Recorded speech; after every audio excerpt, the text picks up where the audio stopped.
Hi there, students. To pick over. To pick it over. To pick over something. Okay, if you pick over something, you examine all of the elements and you examine them carefully, and then you reject the bits that you don't want.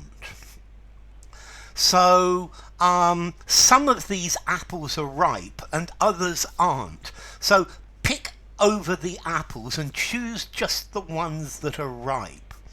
Okay, so it's to examine a number of things, to sort them out, going through them one by one and rejecting the ones that you don't want. So people want to go to the sales on the first day or at the beginning of the sales, because towards the end then what is left has been thoroughly picked over and there's nothing that's nice or nothing that's good value left. So if something's been picked over, it's had all of the best parts taken out of it. It's only got the less desirable bits left. Yeah, so yes, there's a huge sale with lots of discounts, but you need to get there first thing, because by lunchtime everything will have been picked over. Yeah, people will have looked at it and chosen the good things and rejected the rest of it. I'm thinking gleaners. Gleaners is a good word. Gleaners.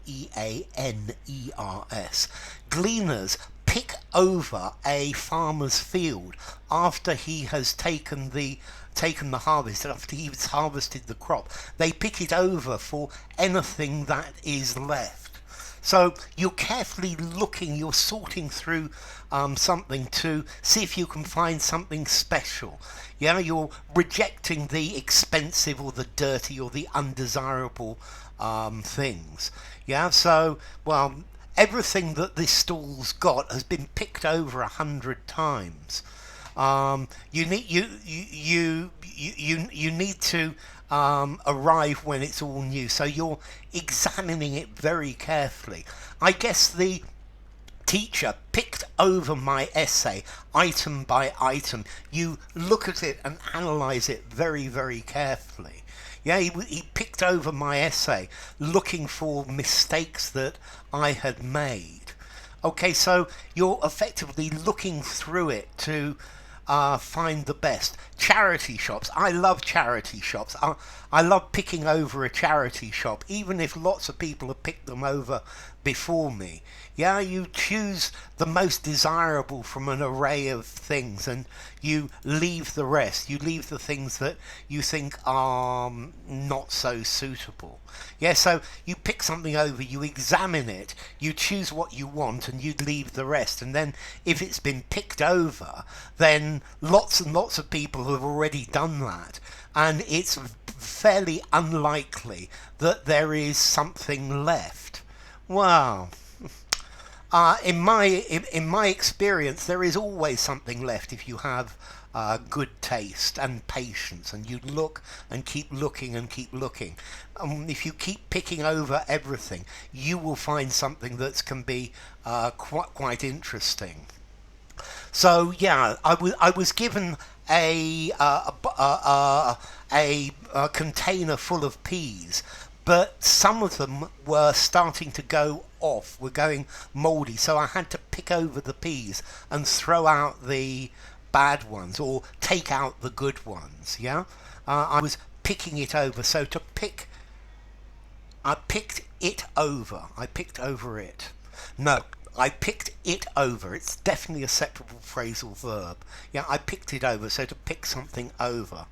What about formality?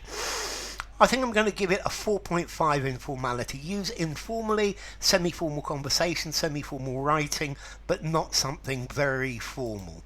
And then as to origin, well, this word pick, yeah, there's a Middle English word picken, Old English pickan. So pricking. yeah, or pecking. There's a Proto-West Germanic word or Proto-Germanic word picona, to peck, yeah, and it's got this idea of pecking with a pick. You hit it, or you, yeah. So you're picking, you're choosing the best bits. You're picking out the best bit. Notice there's an old Norse word, picker, to prick, yeah, to peck. So, enough. If you enjoyed the video, give it a rating, subscribe to my channel, and I will see you soon. Bye for now. Pick over.